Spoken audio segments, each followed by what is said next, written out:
अस्सलामुअलैकुम। मेरा नाम अहमद फुरकान पिट्टू है। मैं 9th स्टैंडर्ड से हूँ। मेरे प्रोजेक्ट का नाम ट्रेजर सिक्योरिटी सिस्टम है। अक्सर कई जगहों पर रात के वक्त ऐसे हादसे होते हैं कि इलेक्ट्रिसिटी चली जाती है या किसी घर में चोरी करने के लिए इलेक्ट्रिसिटी जलाई जाती है। चोर इस बात का फ़ायदा उठाकर उन घर में घुस जाता है। घर के अफराद को इस बात का पता नहीं होता है कि घर में कोई घुस चुका है और चोर आसानी से चोरी करके चला जाता है।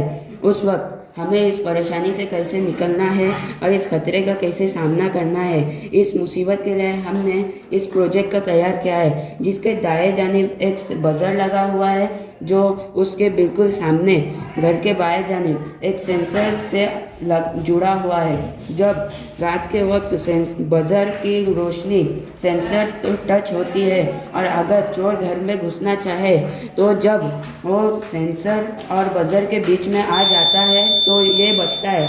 क्योंकि जब इसकी रोशनी सेंसर को टच नहीं होती तो ये आवाज़ करने लगता है। इससे घर के अफराद को इसका पता चल जाता है और घर के अफराद खतरे से पहले ही अलर्ट हो जाते हैं। इसे हम घर के फ्रंट में, घर के पीछे साइड खिड़की वगैरह कहीं पर भी लगा सकते हैं।